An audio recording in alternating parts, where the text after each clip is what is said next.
Give me a 1, 2, 3, 4 in the mic real quick. 1, 2, 3, 4. We're getting signal to the camera. That's a good thing. All right. 1, 2, 3, 4.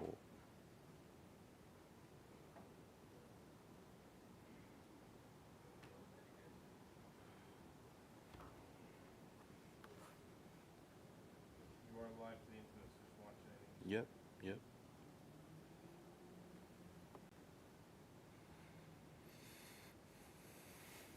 Give me a. Yeah, go ahead. Mic check for mic number 1. This is a audio test. Mic check for mic number 1. Audio test for mic number 1. Mic check 1, 2, 3, 4. This is a audio test for mic number 1. Mic check 1, 2, 3, 4.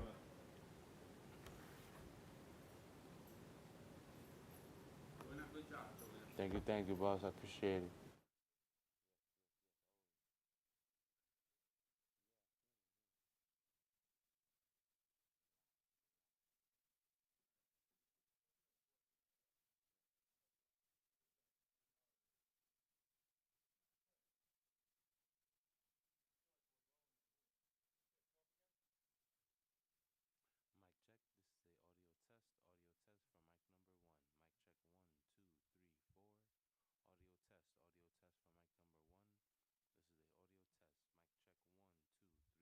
Audio test for mic number 1. This is a audio test. Mic check 1, 2, 3, 4. Audio test for mic number 1. Mic check 1, 2, 3, 4. Mic check 1, 2, 3, 4. This is a audio test for mic number 2. Audio test. Mic check 1, 2, 3, 4. Audio test for mic number 2. Mic check 1, 2, 3, 4. Audio test for mic number 2. This is a audio test. Mic check 1, 2, 3, 4. Mic number 3. This is a mic check 1, 2, 3, 4. This is a audio test for mic number 3. Mic check 1, 2, 3, 4. Audio test for mic number 3. Mic check 1, 2, 3, 4. This is a audio test for mic number 4. Mic check 1, 2, 3, 4. Audio test for mic number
Thank you. I'd like to call to order the Board of Education meeting of Wednesday, November 29th, 2023.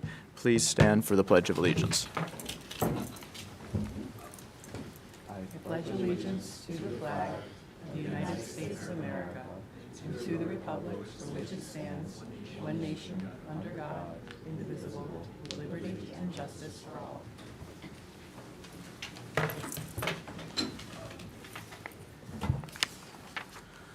Okay, and I'll ask Mrs. DeAngelis for a reiteration of the executive session motions. We met in executive session for the purpose of collective bargaining negotiations. Okay, thank you. So, welcome, everybody. So nice to see so many familiar faces, and looking forward to our work session tonight. And we have some very important recognitions. So, Yes. without further ado. Yes, I'm going to actually go over to the podium for these.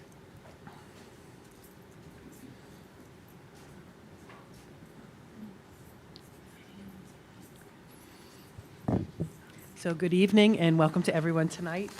Very excited to have a lot of folks with us, and it's always nice to start the evening off with some celebrations. So a really special honor that we're going to begin with tonight. The New York State Department of Education has set up, through the State University of New York, select Master Teacher and Master Counselors program. Master teachers and master counselors engage with the New York State Master Teacher Program and Counselor Program in professional learning opportunities that are co-created by network members and their SUNY counterparts. The professional learning program is grounded in the local context and designed with local expertise to address challenges, provide new opportunities for students. The New York State Master Teacher and Master Counselor programs are selected by a rigorous multi-step application process. And we in Pelham this year are honored to have had 2 of our outstanding faculty selected for this program. So tonight I've asked some of our administrators to help honor them tonight. We're going to begin with our school counselor, Mr. Luis Barcelo. I'm going to invite him to come on up here at this time.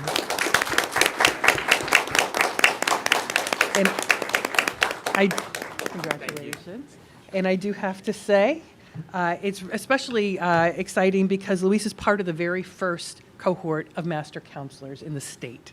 So, tremendous accomplishment there.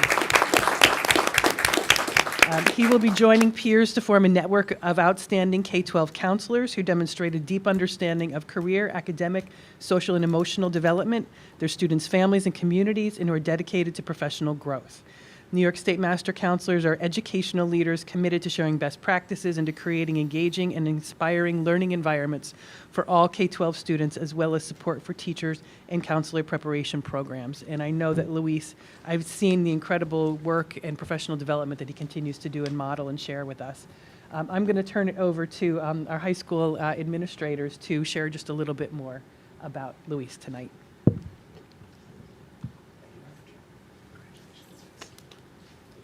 Dr. Champ and members of the Board of Education and to the community, as principal of Pelham Memorial High School, it is a great honor to celebrate Mr. Barcelo, who again, as Dr. Champ has said, is among the first in the state to be named a New York State Master School Counselor.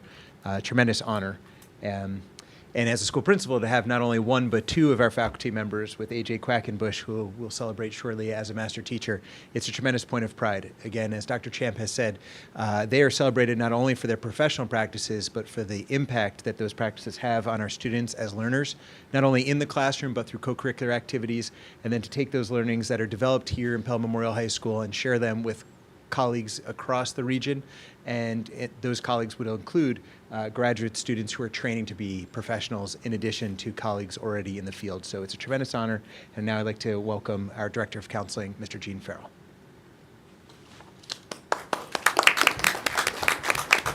Feel like a proud papa, although it's not my accomplishment, it's Louise's for sure. So I'm going to brag for him a little bit, but I want to say it's a tremendous pleasure to join in celebration of a remarkable individual who's just achieved another milestone in his illustrious career. Please join me in congratulating Luis Barcelo for his exceptional achievement of being admitted to the prestigious Master Counselor Program. Mr. Barcelo's journey to this momentous achievement has been marked by unwavering dedication, relentless commitment to a passion for making meaningful impact to the field of counseling, and the students we serve. His recent admission to the New York State Master Council program is a testament to his exceptional abilities and tireless efforts to the profession.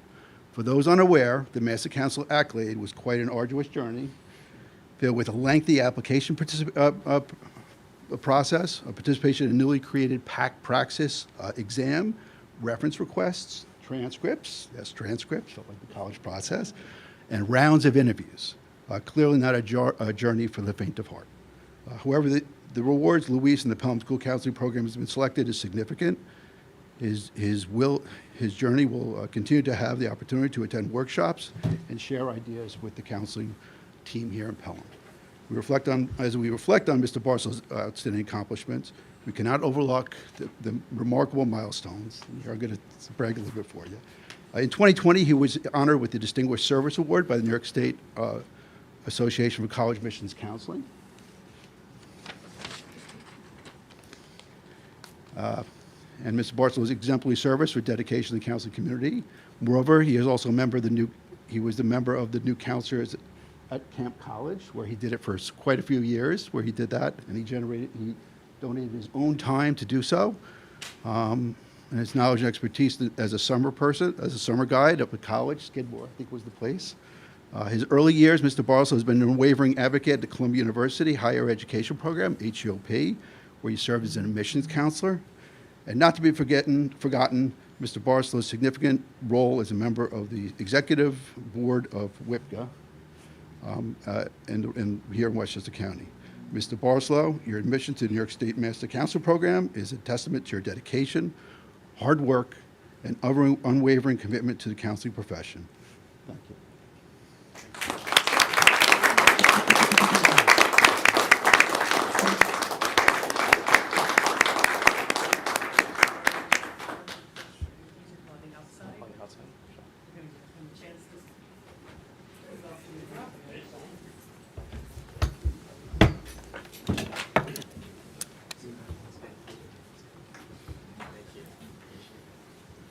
Congratulations.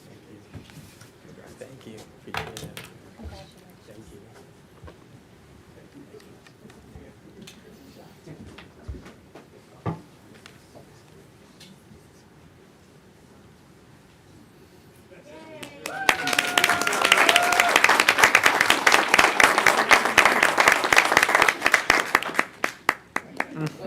Thank you. So our second honoree in the same category is Mr. A.J. Quackenbush. I invite him to come up at this time.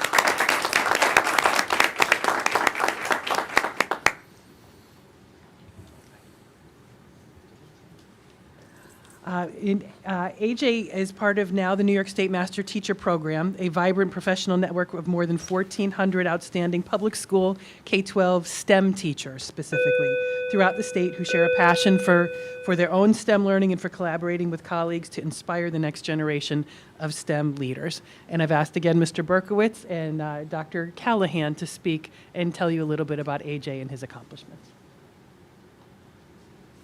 Thank you, Dr. Champ, and thank you once again to the Board of Education. Dr. Callahan is going to be our featured speaker, but I have to acknowledge the very deep gratitude I have for Ms. Sabia and Mr. Llewellyn, who had initially brought Mr. Quackenbush into the district. Yes, we did. Thank you.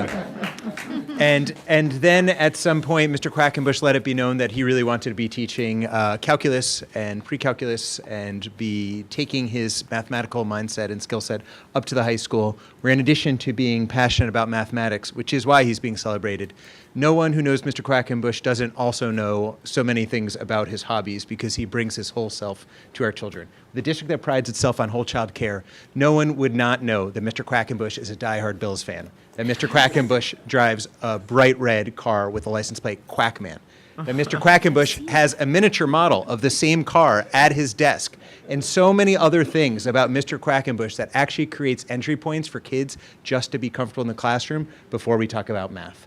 I'm sorry, Dr. Callahan, if I've said anything that you would also say, but these are comments that must be shared as we celebrate the mathematical achievements and master teacher of Mr. A.J. Quackenbush.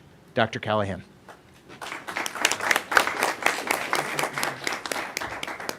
So as a part of that story, when Mr. Quackenbush went to the middle school, he did get a new car and moved here from out of state back to his home state of New York. So when he got here, he just decided that he needed a New York State vanity plate. So the middle school students also had a competition to vote on what the vanity plate would say. And the winning vanity plate was, I believe, Quackman, correct? Landslide, Yeah, landslide for Quackman. So if you see Quackman on a license plate in the faculty parking lot, you'll know who it belongs to. But the New York State Master Teacher and Counselor Program seeks to identify individuals who have a strong content and pedagogical knowledge in their disciplines and utilize those talents to promote growth in the STEM areas. Backed by the resources of the state's SUNY system, members engage in professional learning and mentorship that seeks to enrich the experiences of teachers and students across the state. The application process is rigorous and evidence of a candidate's strength in the aforementioned areas is required. Just to give a quick overview of the process, you heard a little bit about this before. In addition to submitting an application, a teacher or counselor must complete written responses to a series of education and content area prompts. They have to submit information about and evidence of professional activities that are growth-centered and of high quality, be rated effective or highly effective using the state's APPR system, and they have to acquire 3 recommendations, 1 from an administrator and 2 from colleagues that speak to the candidate's strength as a master teacher in their field. They also have to score well on the content-related praxis subject exam in the teacher's discipline. They, as was mentioned earlier, have to provide transcripts showing achievement in undergraduate and graduate levels of study. These criteria are satisfied over a series of steps in the master teacher selection process. Candidates are screened for their ability to contribute to a larger professional community and the capacity to improve teaching and learning as a part of a network of committed educators, now at about 1,400 strong in the state. In 2022, realizing that successful efforts in STEM required strong support through effective counseling, the program was expanded to include school counselors. Mr. Quackenbush embodies the ideals of the Master Teacher Program, and we celebrate as an entire school community his selection as a part of this highly respected initiative. If you visit his classroom, you see his love of math, his passion for education, and his desire to make math accessible to all students. He has helped to reinvent our upper-level mathematics program alongside Mr. Stelabot and Ms. Rodriguez so that it is rigorous, relevant, and inclusive. We are happy that this competitive process acknowledged this educator and the educator that he is, and look forward to the contributions he will make as a participant in this highly coveted program. Mr. Quackenbush's ability to connect math to the real world and make it more than just a theoretical pursuit of the elite has made a big impact on our students in just a few years. His lessons are engaging, student-centered, and rooted in the best practices in our field. We celebrate that he will represent Pelham alongside Mr. Barcelo in shepherding even more STEM-focused work across the state. Congratulations on your selection to this group, and our thanks for the dedication you model for all of us as we continue to grow as educators and advocates for science, technology, engineering, and math in a world that really needs good problem solvers and critical thinkers. The Master Teacher and Counselor Program has shown its worth in its selection of these 2 fine candidates, really remarkable educators. Bravo to you both, and good luck as you continue to make a difference in our Pelham schools and even beyond them. Congrats, too, to the counseling and math departments as a whole for their commitment and support as your teammates on this journey. Great job, and congratulations.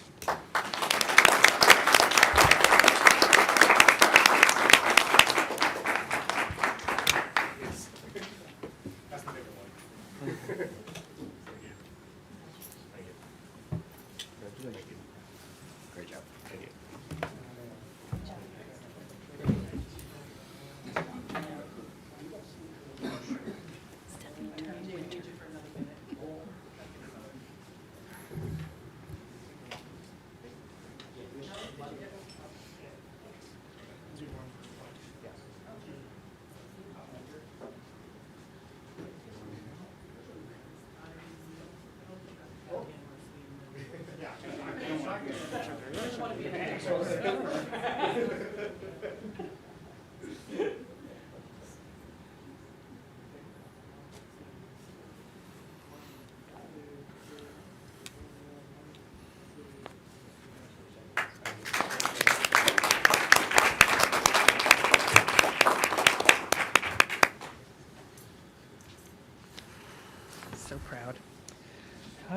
we have one more honoree this evening, a different award. And I can't say that I have as extensive of a background on this one, but it is nonetheless something really special. The Westchester East Putnam PTA is a regional organization that supports 181 different active PTAs within our region on advocating for students, family engagement, and they support each of those units around the region. So each year, their group asks PTA members to nominate teachers, administrators, local community members, parents, or volunteers who truly honor the overall purpose of the PTA, which is to make every child's potential a reality by engaging and empowering families and communities to advocate for all children. This year, we could not be more proud that the Siwanoy PTA has nominated their principal, Fareed Johnson, and he has been given the honor of the Heroes in Education Award. So, Fareed.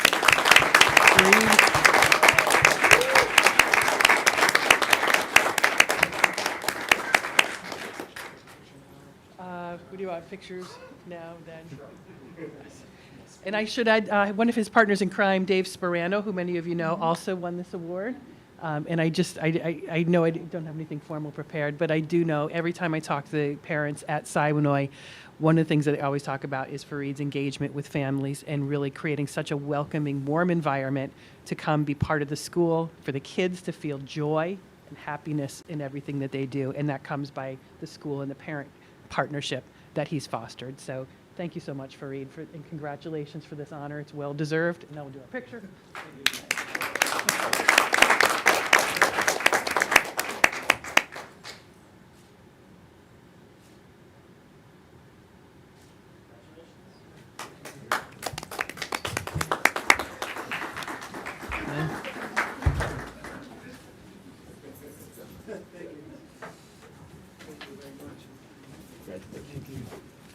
Thanks.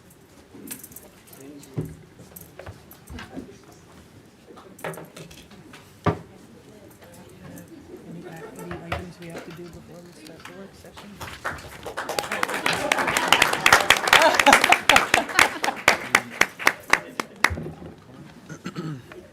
Clerk Pro Tem?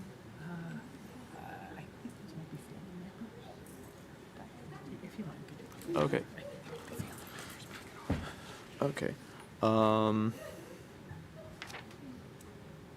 Okay, well, once again, congratulations to all the honorees. We're so proud of your accomplishments, and thank you for everything that you do for the students in Pelham. So just one more round of applause.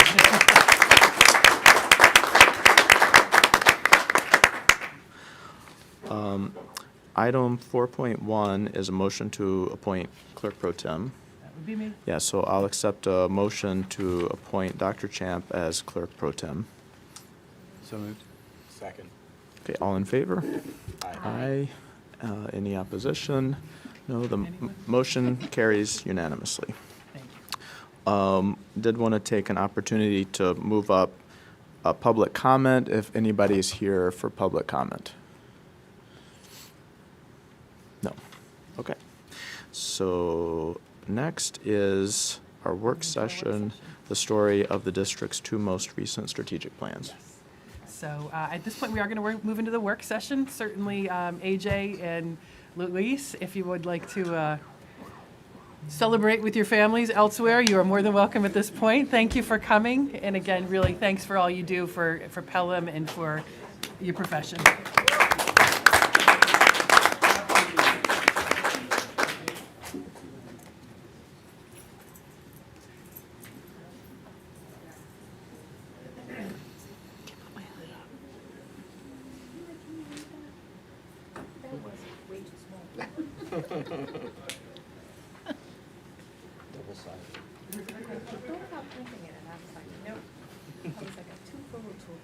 Okay.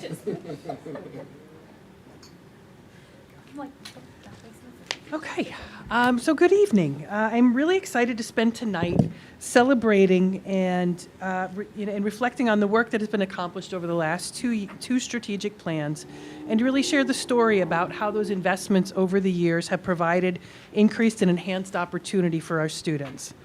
I'm especially appreciative to have the entire administrative team and some of our clinicians and teachers here with us tonight as well, to share their time and expertise with the board to help you have a firsthand experience with what we believe are some of the most foundational and significant experiences that our students experience on a daily basis. I provided a report to the board in advance because 10 years of work cannot be easily covered in 1 hour's time. And I wanted you to have some of that background that you may or may not have known about all the work that's been done over those 10 years, because I think what you're hopefully will see that there really has been a tremendous amount of growth and evolution of programs over those years. And I hope that you will see that through line as we go through the evening. And also, I think it's important to do it at this point in time and give you some strong background as we're getting ready now in this winter months ahead of us to launch into the next round of strategic planning. So understanding our history, our past, our present really are critical in making wise decisions about where to head in the future. I think we've all become very familiar with the district vision. We spent a lot of time on this last year as we recentered the district's vision on the work of this vision following the pandemic. You will see many of the words highlighted here. These are the same words that we had highlighted as we looked at this throughout last year.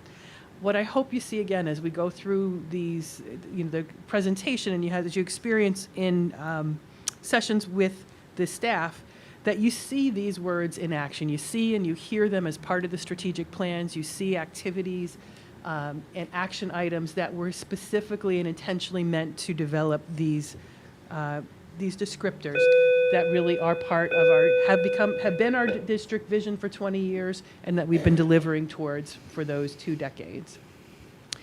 So for most of the presentation, just so you know, and you hopefully saw this in the report, we tried to anchor most of the data that we could get, hard data in, or quantitative data in, and actually qualitative as well, in in the 13-14 school year. The reason for that was the strategic plan that was in place when I came to the district, which was launched in 2014 by Dr. Girizzo, my immediate predecessor. That was launched in 2014. So the 13-14 school year was the year before either of these 2 strategic plans had been in place.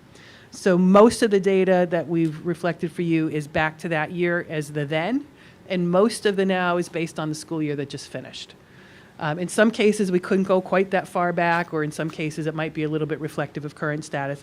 But in general, that was kind of what we're looking at. So trying to give you about the 9-year perspective, because we're now in the last year of the current strategic plan. So demographically, I thought maybe it's just important to get a snapshot of kind of who we were then, who we are now. Largely, I'd say it's not significantly different, but I think there were a few important points worth pointing out there. The biggest changes, just looking from a demographic perspective, is, I know it's hard to read because it's pretty small, there is a bit of a decrease in the percentage of white students in the district from 70% 9 years ago to 64% this year, and then a corresponding increase in multiracial students from 4% up to 9%. Also, with English language learners, and this I had to question because it didn't make sense when I saw the numbers, but then I realized the pattern of last year. When you go back 9 years, we had about 30, and I know from when Dr. Garcia was overseeing the curriculum and instruction, we always tended to have about 25 to 30 English language learners in any given year. Last year, we started the year actually pretty low, about 28, but we gained students throughout the year that got us close to about 46-ish was where we landed. So again, that's, I would say, another bigger change of recent times. And then the other one that I think is a value in pointing out is the free and reduced lunch rate. So that's the indicator of socioeconomic level. 9% of our students received free and reduced lunch back in the 13-14 school year. Now we've got 13%. So that's a 4% increase is, I'd say, something worth noting as we look at the then and now.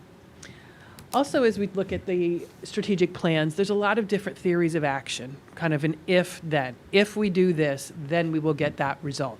So what I tried to outline for you, and I did them again in more detail in your report, is just some of the areas that stood out to me as areas of strategic decisions that were built into those strategic plans, intentional efforts to produce an intentional outcome. So things like professional learning and instructional leadership.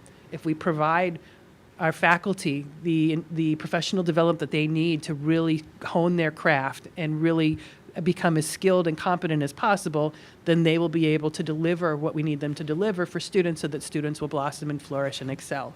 If we provide strong instructional leadership from our instructional leadership team, develop them as well as provide high-quality, exceptional leaders, they will then have a positive impact on their schools, on their departments, which will then translate down again into students receiving a top quality education and excelling under that tutelage. So same kinds of things. Data-driven culture and multi-tiered systems of support. If we use data to identify strengths and weaknesses and areas that need to be addressed with students and intervened, and we used a systemic system of creating support. We provide the resources for that, the human resources, the training, sorry about the bells, I think this is related to parent-teacher conference. Yeah, they're supposed to be set for tomorrow, but I guess better early than. We're just practicing. It's all right. So, again, that's another system. If we put that system in place and put the proper resources, professional development, and human resources in place, then students will flourish and they will grow in their learning. So the same kind of thing applies with all these different areas. Operational growth, that's another area that I'll touch on in a minute. If we provide the proper supports, the proper facilities, the proper systems in place, then it will enable people to do the work that they need to do. It'll give them the spaces to do the learning, et cetera. So I wanted you to see and hear those because I think those do apply really through both plans. And again, as we approach the next plan, we need to be strategic about what we're doing and why. And I think it's important also to note that within these, we very much are applying thinking based on research and best practices. Research shows us what kinds of interventions will produce student growth and positive student outcomes. So there's always going to be some trial and error. There's always going to be some innovation along the way, but we really work to implement our strategic approaches based on research and proven best practices. So to give just a brief overview, what ways has the district evolved through the last two strategic plans? And again, this is really just the tip of the iceberg. In no way is this going to go to the depth of what really has been accomplished. But it'll give you kind of the story of where we began. So going back once upon a time, in 2014, Dr. Girizzo launched a strategic plan built on these 4 pillars. So pillars, principles and content of 21st century learning. So that was, 2014 we're talking, so this is really the beginning part of the century. We're now almost quarter of the way through. But 21st century learning was very much, the concept was how do we make it very different than 19th century, 20th century? How do we evolve that to meet the needs of the 21st century and prepare students for the jobs that don't exist yet, for the world that doesn't exist yet, to solve the problems that we don't know about yet, and the ones that we haven't been able to solve. Coordinated networks of support and targeted instruction. That may sound a little bit familiar when we get to the new strategic plan. Social emotional development and wellness of the whole child. So again, looking at how do we support the personal well-being of the child, how do we provide them strong learning opportunities, challenging, rigorous learning opportunities, how do we provide the supports they need in the targeted instruction to access that and to excel, and then how do we, the 4th pillar, of course, professional culture of learning. How do we effectively support our teachers in delivering on that promise? I should mention, too, interwoven within those, and if you looked at the detail of the plan, I don't know if any of you have seen that, interwoven within the action items, you will see the District Diversity Task Force had also created an action plan back in 2014. And instead of that being a goal of one of the pillars, they actually took those action items and wove them within the action items within the 4 pillars in places that they logically connected. So that was an aspect of what was there. So some of the items that really probably sound familiar to you that have their roots in the 2014 plan. Establishing a K-12 Innovation and Creativity Steering Committee, the K-12 Innovation Committee that was responsible for a lot of the thinking behind the flexible learning spaces. Expanding secondary course offerings, including programming in at least one Asian language. That resulted in Mandarin, amongst other, in a series of other STEM-related electives. Promoting flexibility among students' academic groupings at the secondary level. Open enrollment. Investigating IB programs for the middle school. We now have an IB World School that's just gone through an authorization process at the middle school. Implementing one-to-one Chromebook initiative. Determining viability of world language studies at the elementary level, K-6. That's now FLES, and that was the addition of 6th grade world language as part of the IB conversion. Integrating a STEAM strand, K-12, and you're going to get to, some of you will get to experience that tonight. Developing capstone performance-based assessments for grades 5, 8, and 12. And those have been actually expanded since that time into certain areas. Building strong networks of support for all major points of student transitions, which we've talked about a lot, especially post-pandemic, the importance of 5th to 6th grade, 8th to 9th grade, high school to post-high school. And even we talk with the elementary principals each year about the kindergarten screening and orientation process. So all those transitions, thinking was strategic about them even back in 2014. Establishing a wellness task force, wellness committee that's multidisciplinary, representing K-12, focused on social emotional wellness. Promoting school environments that are healthy, safe, supportive, engaging, and inspiring. Hosting district-wide celebrations which showcase diversity, acceptance, appreciation, and understanding of peers. Developing alternate and multiple forms of professional development models for employees' learning and growth, including flexible use of school calendar time and extended time, so our PLC days. And even some of the training that we're now doing virtually through the GCN network and other opportunities. So those all have their roots back in that plan. In 2019, we then launched an updated strategic plan with 3 goal areas, so from 4 to 3. And I know many of you we've reviewed those many times at our board meetings over the last few years as part of my mid-year and end-of-year reports. So a lot of these you're probably very familiar with. Some of the highlights from those, again, are going to sound familiar. Continuing to fully train and implement staff in responsive classroom at the elementary level. The board has continued to support that in our budgets annually. Addition of new clubs, which you're going to see a little bit more about. Administrative meetings, administrators working with the clubs to have student voice drive those decisions. Student climate surveys, which we now have in place at both the middle school and the high school. Continuing to work with Pelham together to plan activities and targeted to student interest and student needs.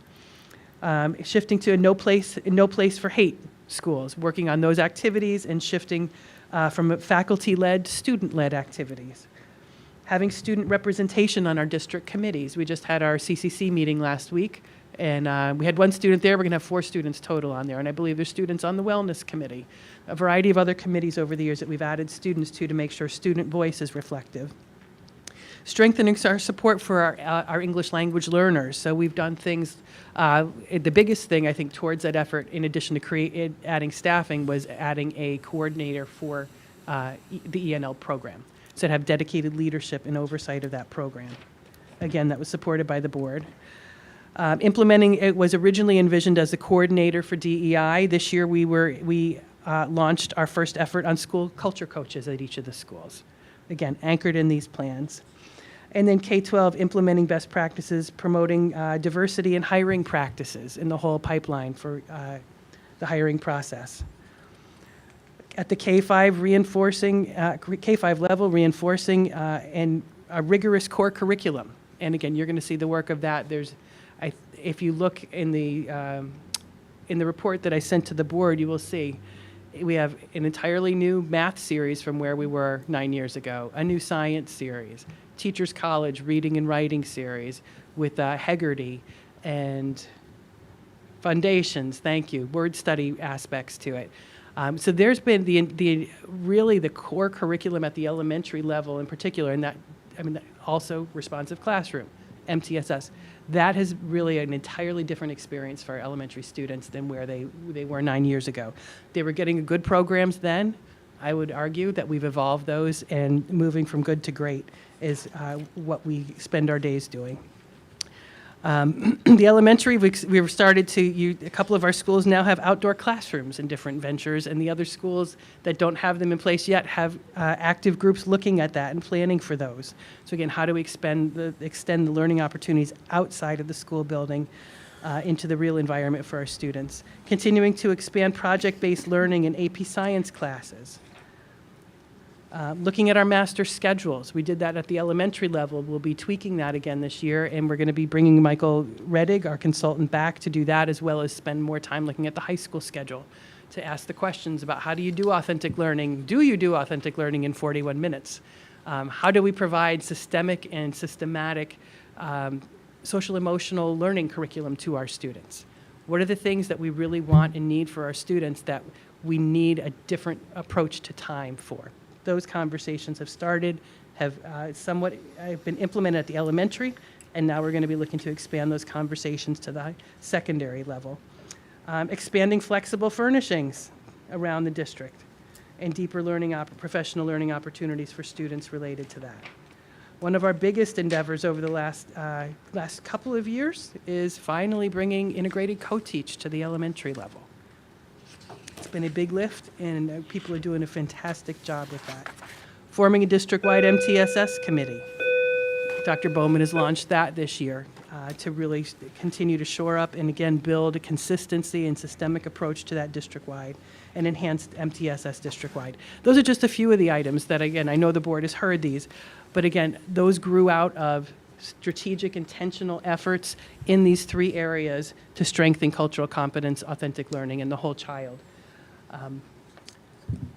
One of the things that I'll credit Dr. Garcia with this one, when we were doing the transition between the two plans, he really conceptualized this graphic that has continued to be, in my mind, perfect.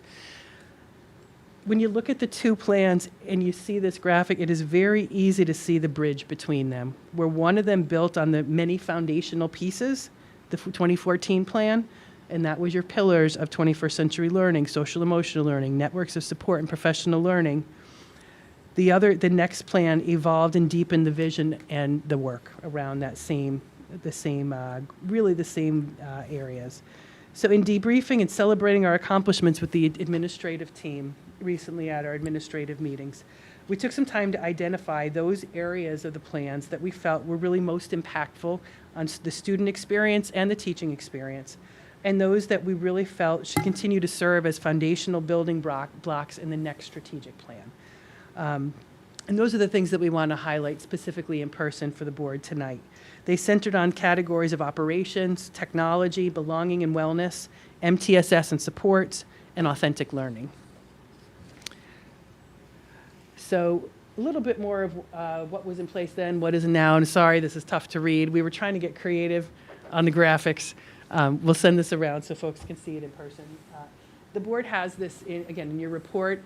In the report, I arranged it a little differently. I arranged it by the different cabinet areas. So there was a teaching and learning section, PPS section, finance, facilities, human resources. The same elements are here, just arranged more in this category that as an administrative team that we felt reflected those important areas. So I'm starting with operations just because it's the most tangible. So, starting with what were things like then, what are they like now? Okay, obviously we have a new elementary school. That is not on here. More in the microphone. Okay. Operationally, obviously we have a new elementary school. So that is one big operational thing, but believe it or not, that was not in the strategic plan. But what happens inside the walls are, because that's consistent across all the schools. So when you look at this, you see things like the elementary schedule and structure, which I just talked about. The building schedules were built elementary schedules were built much more in isolation in the past. Now we've got a consistent framework. There's an incredibly collaborative administrative team that works together. We've got paired staff across two schools each. So the school with the most sections shares the shared staff with the school with the smallest number of sections. So we tried to even out some of those caseloads, and that all impacts master scheduling. There's a lot that we try to fit in.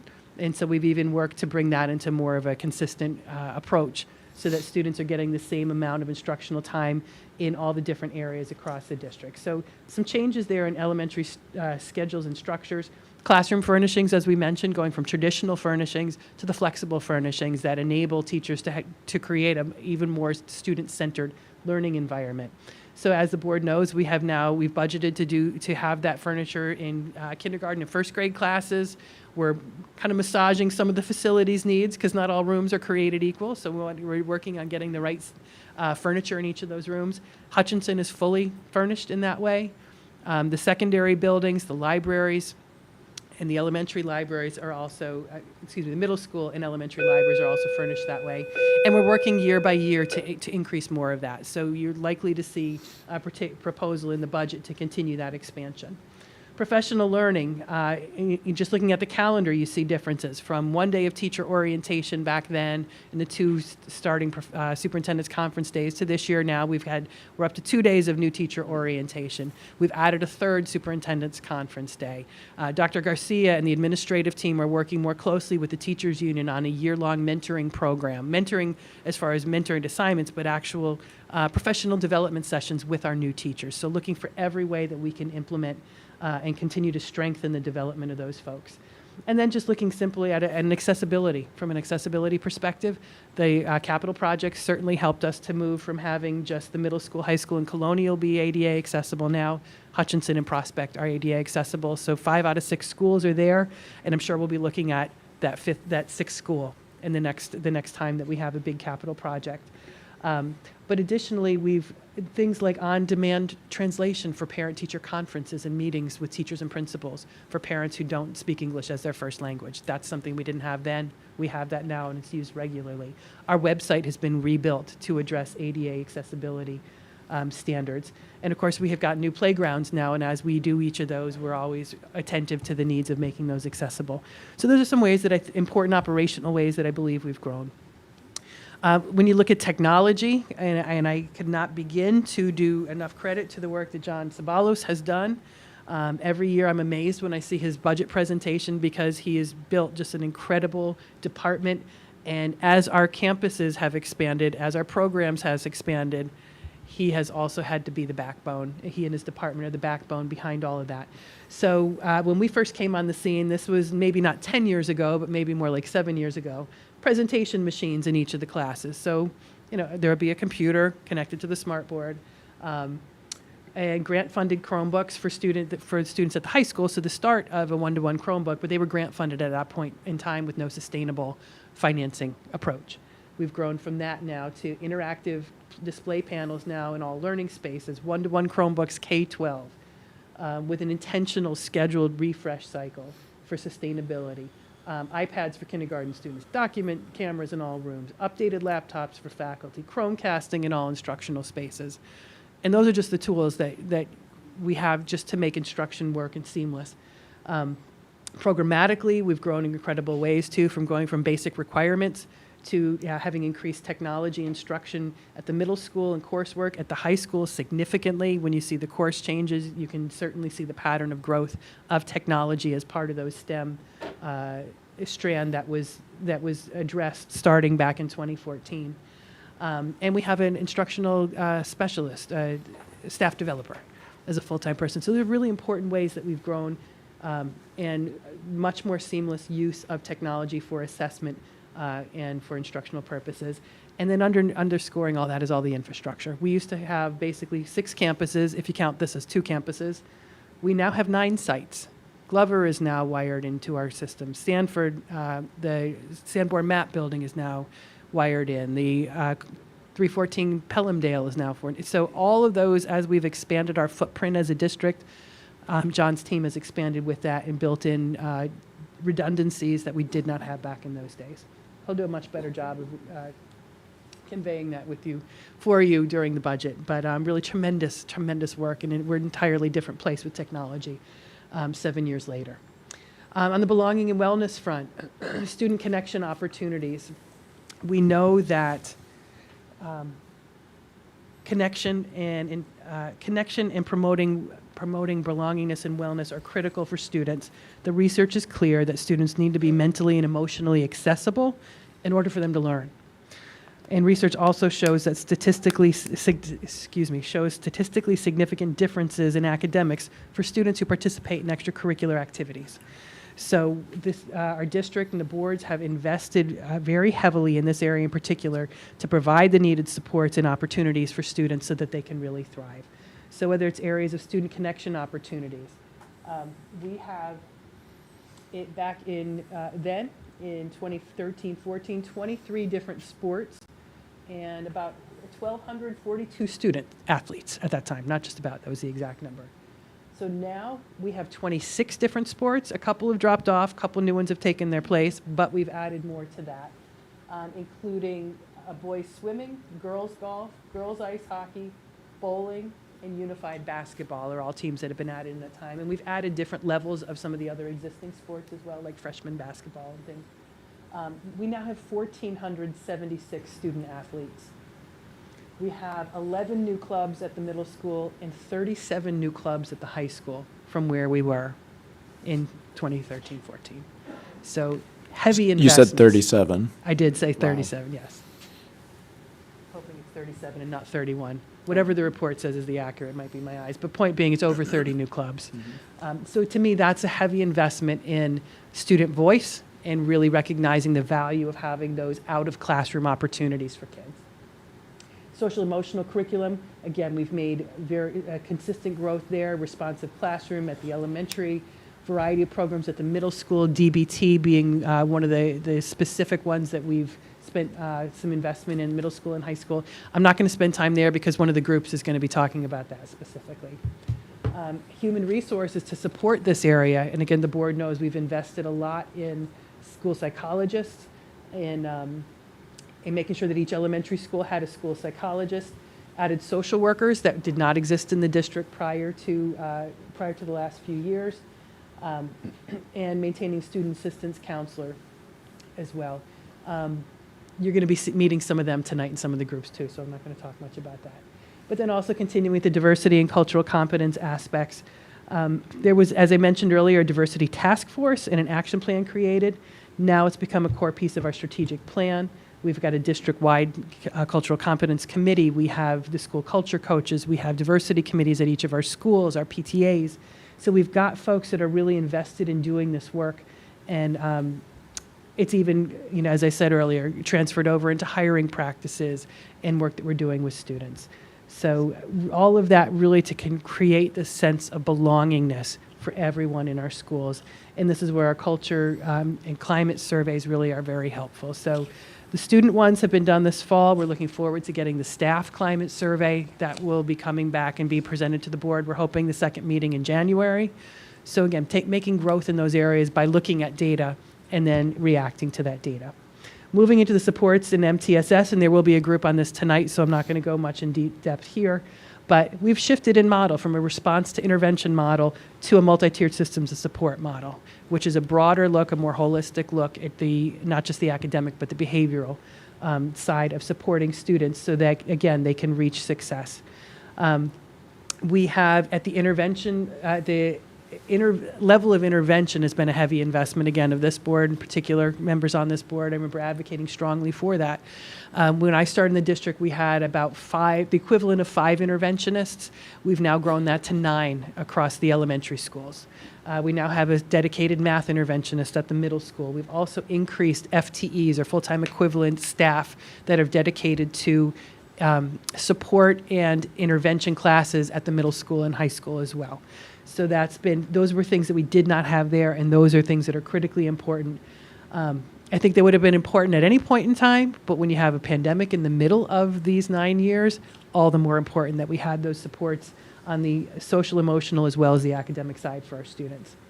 And then additional opportunities for the academic help. And again, we've talked some about this. We have certainly our Academy Period, Academy Plus, extended academies helped and sponsored by the civics in some cases. We now have the drop-in math tutoring, various support and enrichment classes that we've added back in as student needs have presented. And finally, moving to what is the biggest category, and again, there'll be groups working on some elements of this tonight, and that's that authentic learning. As I mentioned earlier, we've really focused a lot on really evolving that elementary curriculum. So a different experience for students academically than they would have had 9-10 years ago. Middle school, the IB program itself was that revolutionary curricular approach that really brought together more interdisciplinary, a high level of rigor, high level of authentic learning. Now they're moving into more authentic assessment. And I think the culminating jewel of that program really has become the community project, where students really take ownership, they exercise voice, service, leadership, and develop those presenting skills that bring their passion to life and help them to be leaders to their peers. At the high school level, as the board saw in our report, significant growth in the curriculum offerings for students. There's certainly been vertical and horizontal alignment of the 4 core subjects, K-12. That has grown tremendously out of the model of having curriculum directors. So back then as well, there was a different model to that structure, but having them as key leaders to take that K-12 perspective has really benefited us in the articulation and consistency of our curriculum. Here's the 31. We have 31 new course offerings. With 37 new clubs at the high school, we have 31 new course offerings as compared to where we were in 13-14. So some courses did drop out, but 31 new titles have come in to take their place over the years. And those include things, the whole range of STEAM offerings, Mandarin, and we've continued to see growth in a variety of other places. And again, the board has the full list of those. And I think one thing of note, and I know the board saw this in our year-end report, and I believe in Dr. Bowman's report on student outcomes, back in 2013-14, 34% of 8th graders took advanced algebra. Last year, 68. We have doubled the percentage of students taking advanced algebra at the middle school, and that is the function of the work that has been done over the last 9-10 years. And it's a variety of things, and it's the work of everyone. But those are the type of results when we intentionally make choices about supports, about curriculum, about instruction, about open enrollment processes. Those are the kinds of things that eventually in time, you plant the seeds, they blossom and flourish. And those are the kind of results that we're looking for our kids.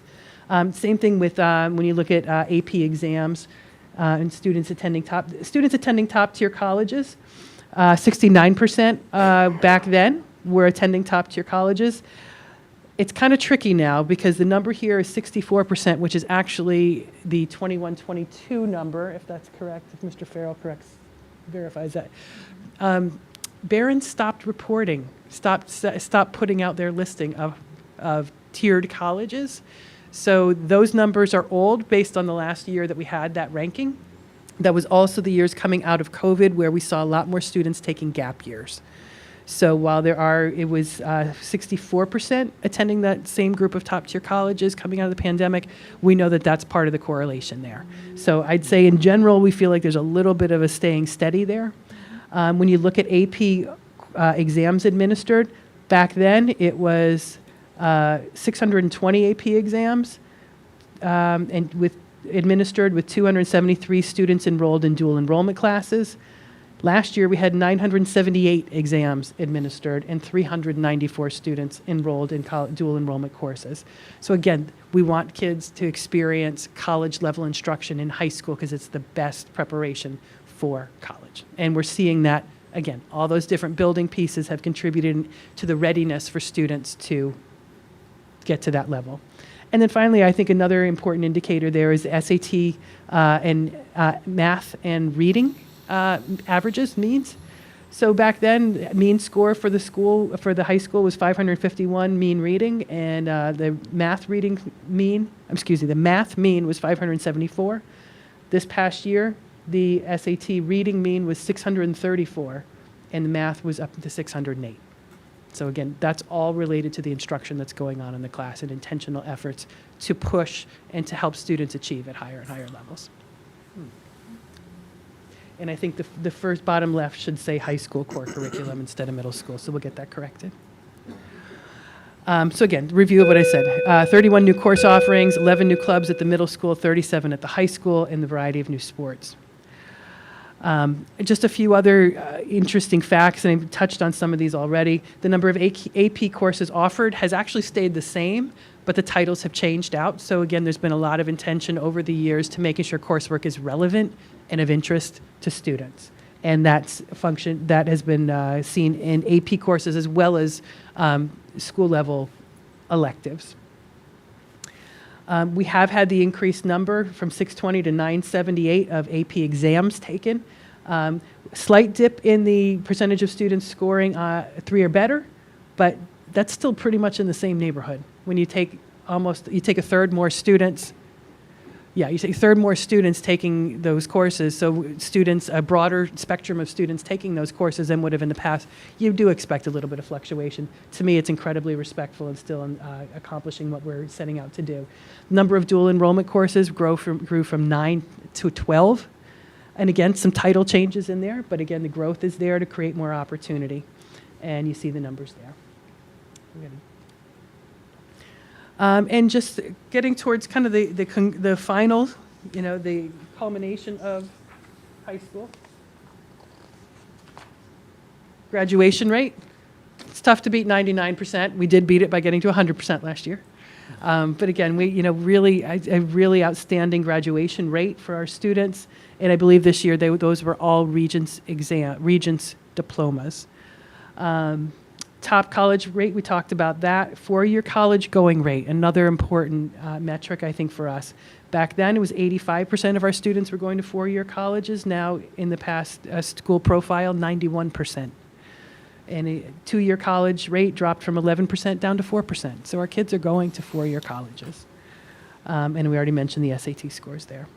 So I think it's important, I really believe, to see these. They're not the be-all, end-all, but in many ways, these are indicators of our investments over the years. And again, we're talking a 10-year timeline here. So I think that it's important for us to really keep in mind it is about planting seeds and watering seeds and fertilizing the seeds and seeing them grow. And programs and these different strategic moves that we make over time do net important outcomes for students.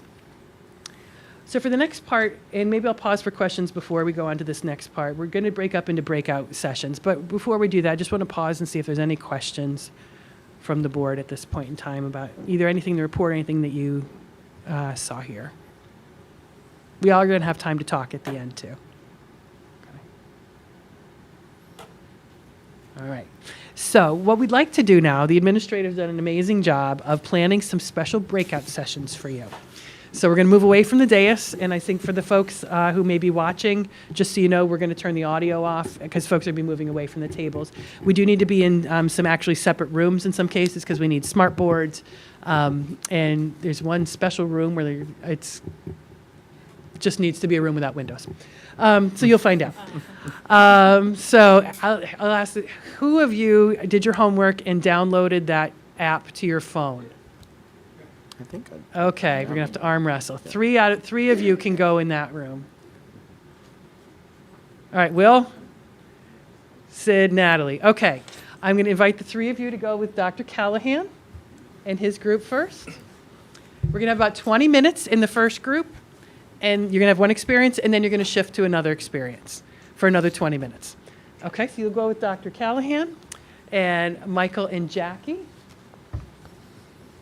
I guess maybe we'll invite you to go with Ms. Carr's group. Okay, for a little support, MTSS and support experience. Okay? All right, and again, we'll be there for 20 minutes, and then we're going to have you shift. The thing I forgot to tell them, and I'll go tell them, when you come back, you have a homework assignment, though. You're going to go to two different groups, and your homework is, when you come back out to the dais, to be able to report out to the other board members what you learned and experienced. Okay?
All right, so we are back. Thank you so much. I just so the folks know that what we did while we were off camera, we had 4 different breakout groups, and I just want to express thanks. The Teaching and Learning in the Next Gen group was led by Dr. Callahan, Dr. Fitzgerald, John Sabalos. So we look forward to hearing about that. Empowering All Learners, MTSS and Special Education. That was headed off by Janine Carr, Dr. Lauren Ribeiro, Greg Lau, and Sean Llewellyn. Our Enduring Literacy Skills group was led by Dr. Maria Thompson, Fareed Johnson, and Mark Berkowitz. And our big group that led us through the social emotional learning through community building at all levels. That was spearheaded by Rachel Garcia, Lynn Sabia, Jean Farrell. A special thanks to Scott Brown, Leela Zahed, and Anna Nardone, who joined us as well to share from the clinical perspective. So I just want to thank them all for those really intriguing sessions. It is a late hour, and I want to let the administrators get home before we dismiss them. I just wanted to give the board an opportunity. Any more questions that you didn't get to, burning questions that you have that maybe we might not be able to answer ourselves. I don't put them on the spot, so I'm not meeting for that. But is there any burning questions from your session that you would like us to? From the session, no. No. Okay. We will have a debrief. I thought we had a great conversation. Yes. Yes, it was great. Okay. All right. Then any quick feedback and thanks before they go. Yeah, thank you. That was, Okay. that was Yeah, thank excellent. you. All That right. was amazing. Thank you to our incredible administrative team. Great thinking. And they didn't get to see it, but I even saw some threads of consistency between the groups, which is, to me, just all the more exciting. No, I'll So- just say that, being on the board, you sit and spend hours in meetings like this, hearing, sometimes rather opaque education terms for Yeah. what's happening in the classroom. And it's just very illuminating and helpful to see it brought to life. So a very good exercise. Thank you. Thank you. All right. Thank you all. Have a great night. So just for a few minutes, I do want to do the homework assignment that I gave you. I'm going to jot down some things over on the board, so I'm going to step away from the mic for a second. But wanted to just share out, we had four different breakout rooms, and each board member got to go to 2 of those. So really, this is kind of the jigsaw opportunity to share with your board colleagues what you experienced and what you learned. So we'll try to keep it short, but I'm going to just script some stuff on the posters over there while you do that. So who would like to start us off? All right, I'll start. Okay, Natalie. Thanks, Natalie. So we did the science. So that was really interesting. Learn about light and stars and gases. So took us back to high school. Nice. I did, it's so weird because that lesson could have been done at any given level within K to 12 if you just narrow some things down, expand on some things. So I felt that it could be appropriate for, the entire spectrum of all the grades we teach. So found it really just excellent. I was in that session too, and Dr. Callahan did a very sort of clever thing where he sort of fooled us into thinking we were driving the lesson, when of course we weren't.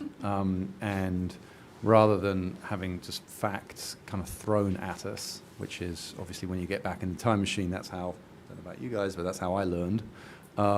We were led down a methodology where we were uncovering things rather than being told them, and I think that's just probably a more effective way of learning. It was very smartly done.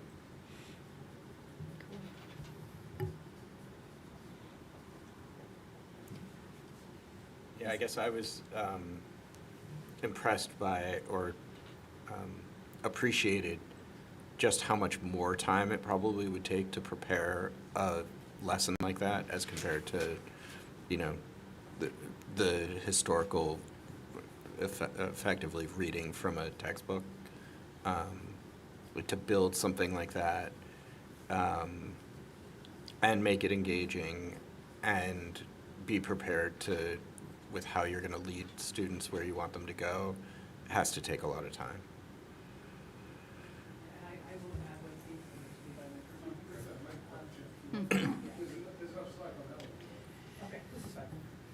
The other thing is, it can be scary for teachers to do that too, because when it is student-led and it's that broad and wide open, you've got to be prepared for it to go in any direction. Yeah. Okay, another group?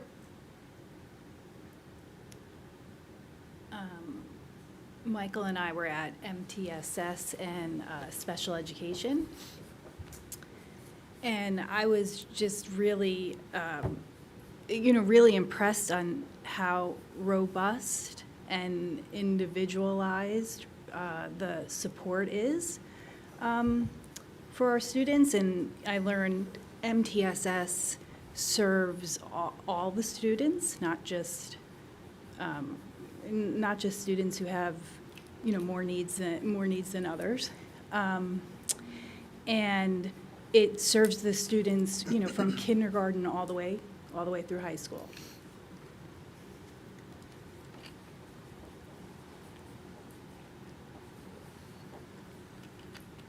Yeah, Okay, go ahead. we also got to see, learn a little bit about integrated co-teach and an example in a kindergarten class and a couple different models, which was helpful to understand what that might look like. And we got some more pictures and, from the Foundations of Learning program in the high school, which we visited that classroom, which was upgraded with the kitchen and some other tools in there. And I know I heard about some of what they did. Someone had mentioned Thanksgiving in a box, so we got to see some pictures from that. And I just wanted to call out, some of those students get to work in local businesses. So I wanted to thank Flower Power, ShopRite, DeChico's, Pelham Public Library, Premier Music Studio, and CVS, which have had our students in Foundations Learning come in and get some job skills. So really, really happy to hear that.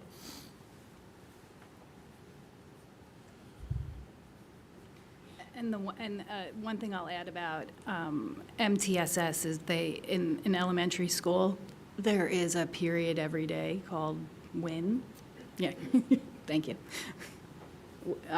Where the students are doing different activities, and that we saw a student video on that, and it's really really inspiring, and it's certainly a period of time that the kids enjoy while learning. How about our enduring literacy? So, Wasn't at that one. were you in that one? No. Oh, okay. I was, and I think what I took away from that was, I thought very rewarding, was how students are, from a pretty early age, given choice and flexibility in the writing process, but with the fundamentals still being there. And I think that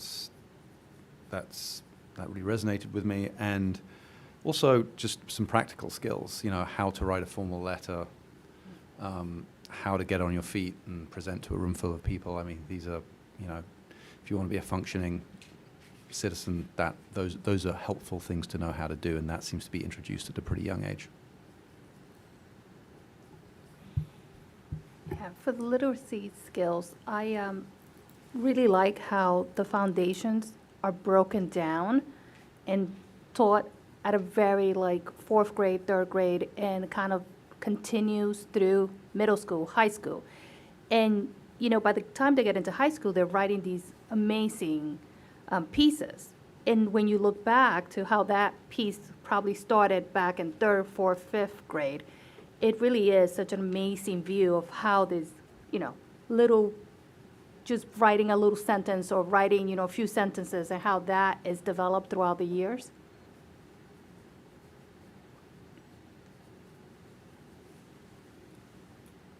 And I kind of liked how, this was actually the case for both the science and the literacy, but the focus on sort of making connections between, am I not close enough? Sorry. The focus on making connections between, in the literacy, between historical periods and other themes, and then but, you know, the same sort of ideas in the science curriculum also.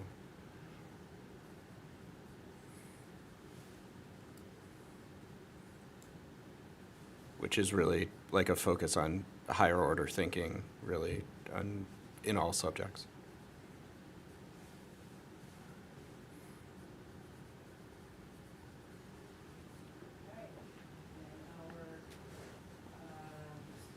Belonging and wellness. That was the last week. I think that was Jackie.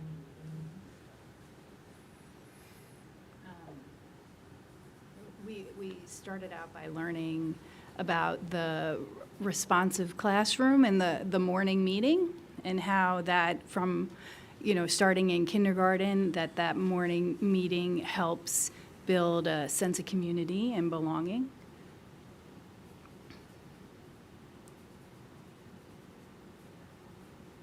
You want to? Yeah. Go ahead. So I know morning meeting is greeting, share, activity. I didn't write it down. Yeah. I thought we were going to have to do it, but we didn't. If we had more time, maybe we could do it. And yeah, we heard a little bit about transitions from elementary to middle school and middle school to high school. And then had a really good demonstration lesson from Mrs. Zahad for the DBT curriculum in the high school. So kind of learning about what the high school students would get, and this is in their English Their writing seminar. Writing seminar. So she comes in for 8 lessons, I guess, during the year, and had a very interactive presentation. One of the things was, you say you're doing your math homework, but you're also watching TikTok, but it's okay because you can multitask, but can you really multitask? Or, and had this demonstration of, actually your attention is limited. And also, say you're starting to get anxious about your test, or, how are you going to handle that so you can actually study for your test effectively? So I thought, because we've heard about that program, that curriculum, but to actually see it was very well done. Mm-hmm. Yeah, that was a big learning. You can't focus on more than one thing at a time. What grade is this? Is it 9? Yes. That's a good example of a program that, we've got the kind of some great foundational pieces of it there.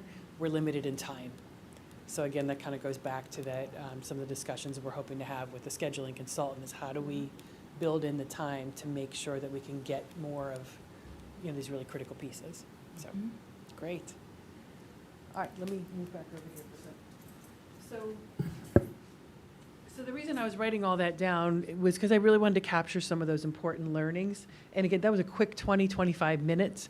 And even especially like that DBT lesson, as we said, she gave the speed dating version of it. But you still got some really important points and takeaways.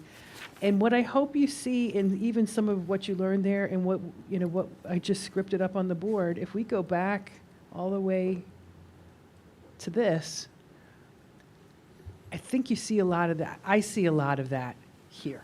So the vision that we've been aiming for the last 10 years in strategic plans, you're seeing it. You're seeing pieces of that just in this, this really brief exercise that we went through.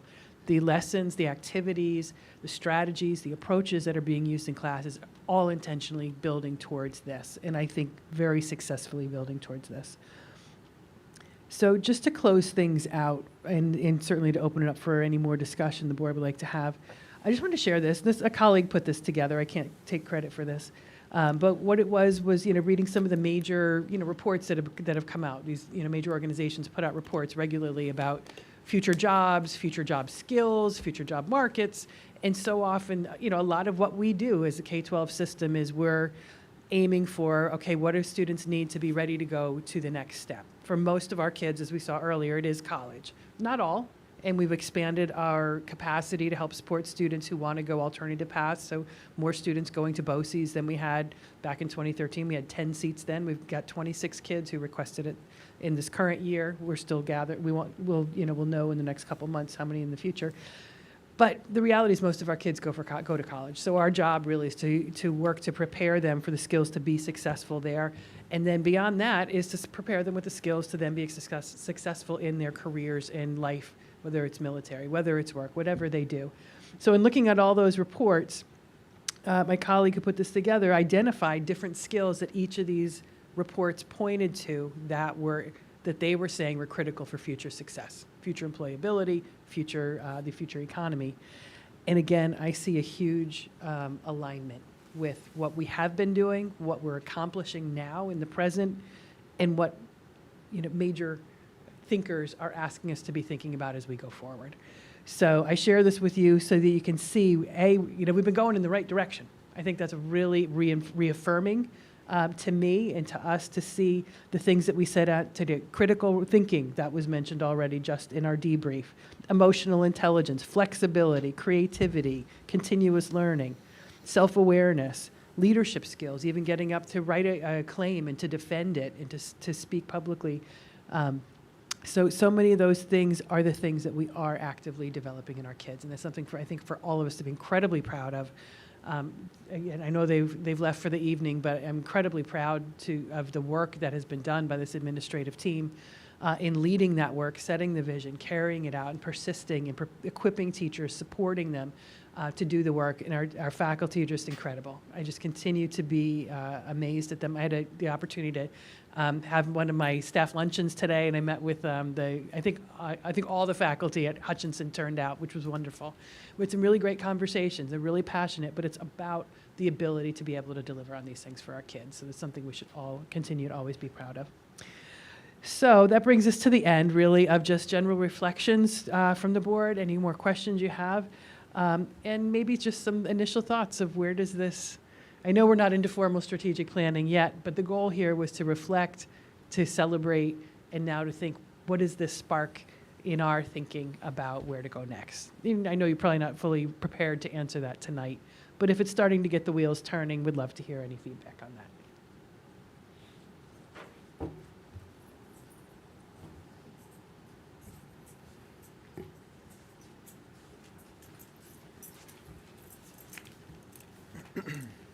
I recognize the hour is late too, so I want to acknowledge that.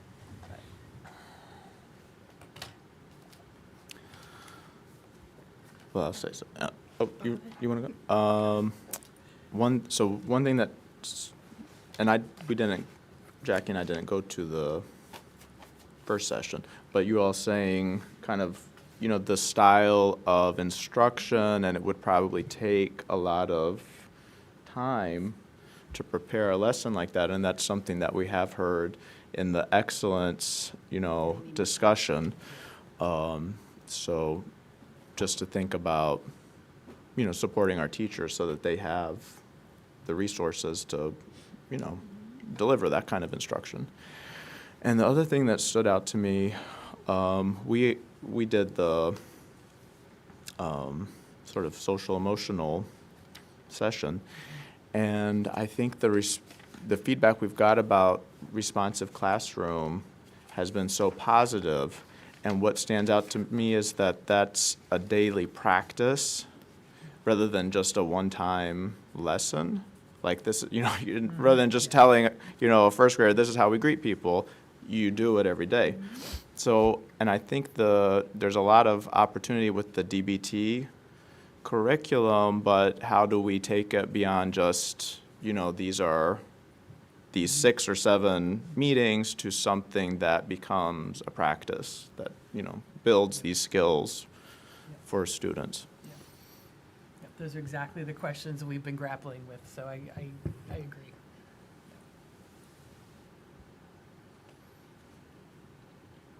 Dr. Champ, as I read your report that you put out to us and then listened to your presentation, I was kind of going through a checklist of we've done this. I remember when we didn't have, for example, a second language component in the elementary schools, right? My kids were I guess, the first, second graders that started going through it. Yeah, yep. So as I looked through that, and I was going through I guess, our first strategic plan, then our second, and I was checking off, like, we've done this, we've accomplished this, we're still in the midst of, developing this.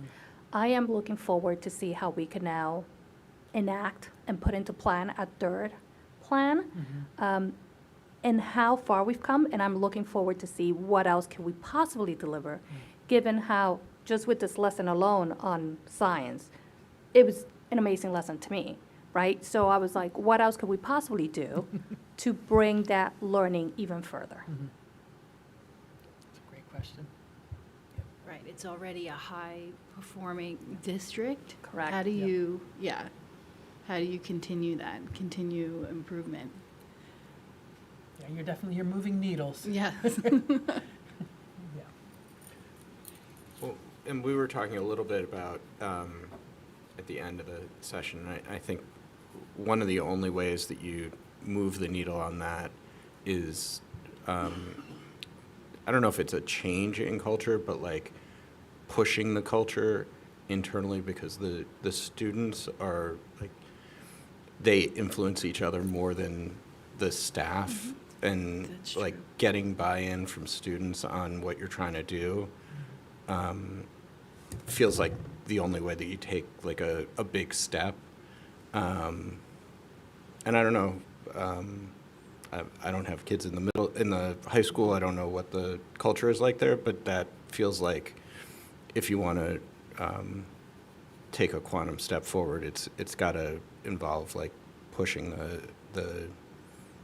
the way that students look at themselves as students, and like, I don't know, the sort of making it cool to be interested in this stuff. And I think, when you have a lesson like what the science teachers were doing, it's easier for the kids to like get interested in it and have it not be like,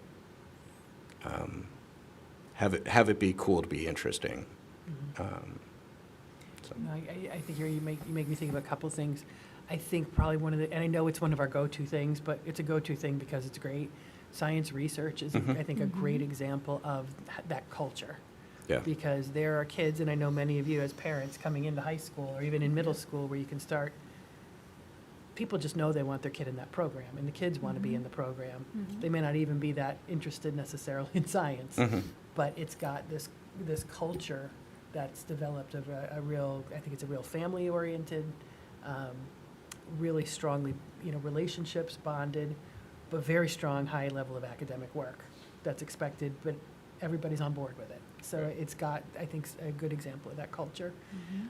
Another thing that you thought reminded me of, I know Laura Caruso from Pelham Together, it's one of her go-to phrases, and she's 100% right, especially dealing with students and adolescents. Her phrase is always nothing about us without us. So last time we did strategic planning, we did include students in the large group work, and I think that would be an important piece for us to remember going into this process as well. If we want to create that culture and get them to be pushing, to strengthen that, then I think You we need that have to buy-in, I involve them. agree. Yep. And just to pick up on that, in terms of gauging how the students feel about what the culture is within the students, how they feel about it, where they want it to go. Dr. Chen, I think you mentioned that the student climate survey was done this fall. Yeah. So that's complete, that's done? Yep. Okay. Yeah, and those were locally developed. They weren't the same contracted I see. company that we Okay. used for the staff. Okay. I wonder if there's anything comes out of those that would help inform what Sid was talking about. Yep.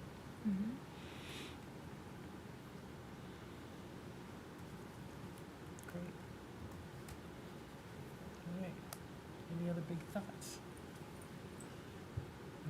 Okay. Well, thank you so much. Thank you for being part of this.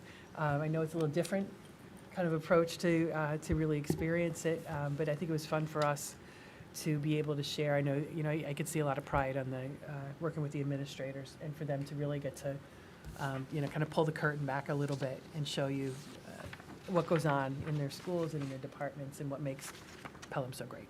So, thank you. Can I add one other thing? course. Because this has been on my mind, but, so talking about student involvement, but also I think this might relate to the idea of like how many clubs and activities and extracurriculars, but I know, so at the Pelham Together meeting and the Junior League of Pelham meeting, one of the sort of requests was more social events. Do you know what I'm talking? I think if the school, the kids want more social activities or not a sport activity exactly, or not some way to have. Right. Well, at least I wasn't at the other event. Okay. But at the Pelham Uh-huh. Together event, the kids talked about having opportunities where they get to plan something, and they talked about being able to use maybe the school to do some of the events. They also talked about events with their teachers. They really like being with their teachers. Events with their teachers. They really like being with their teachers, but there was definitely a sense of like student-driven planning Okay. when it came to things as far as social activities. And I think they said, it's not like they're always looking for the great party. They're just looking for some place to be together so that they can, socialize in a safe and fun way that they get to plan with food. Yeah. Mhm. Food was a Alright. big theme. Always a good thing. Great. All right, well, thank you so much. I think we probably transition to our brief business meeting at this point. And, Okay. So I think we can move on to 7, financial reports and motions. Can we do 7.1 through 7.6? Yeah. Yeah. So I'll accept a motion to consider items 7.1 through 7.6 as a consent agenda. So moved. Second. I can fill you in on a Yeah. couple pieces.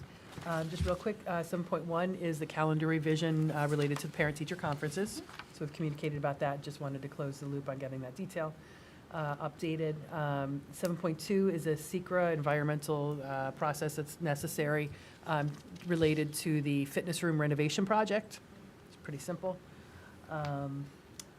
Treasurer's report, 7.4 is appointing Dr. Susan Guiney and Deborah Reyes for our consultants to do our board retreat on December 18th. Same consultants that we had back in August, who did a great job, so we're looking forward to having them back. And then amending of a contract services, disposal of obsolete items.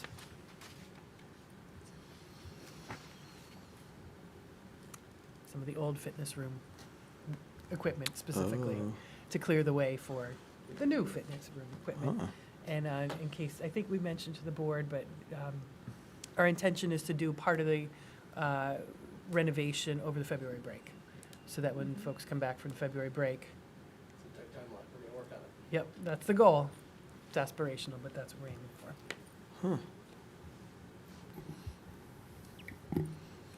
Okay, all in favor? Aye. Any opposition? No, the motion carries. Okay, item 7.7 is a motion to accept donation. So I'll request a motion to accept the donation. So moved. Second. Okay, and I'll read this. Resolved that upon the recommendation of the superintendent of schools, the Board of Education does hereby accept the monetary donation of $1,000 for a color mixing grant, and that gratitude be bestowed upon its donor, the Pelham Education Foundation. And be it further resolved that the Board of Education does hereby accept the monetary donation of $50,000 for the grant Kids for a Positive Change, and that gratitude be bestowed upon its donor, the Pelham Education Foundation. And be it further resolved that the Board of Education does accept the donation of $10,000 for a grant, PMHS Wellness and Fitness Center, and that gratitude be bestowed upon its donor, the Pelham Education Foundation. So that's $61,000. Yeah. Yeah. Any other comments about these donations? What is color mixing?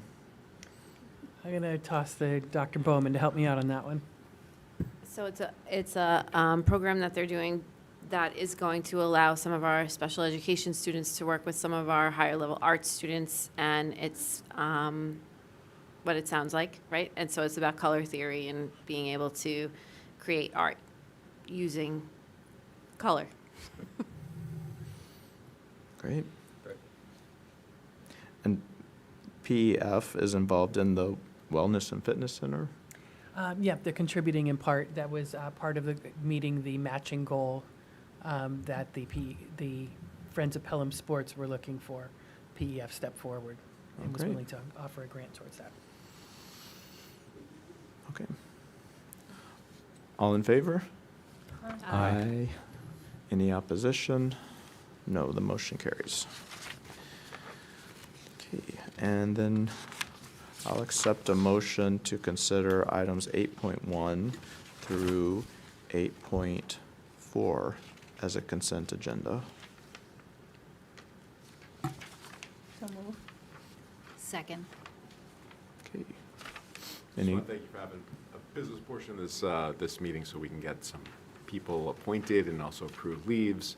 And also, there is a resolution to approve the administrators and Dr. Champ and I as lead evaluators of teachers and also lead evaluators principals.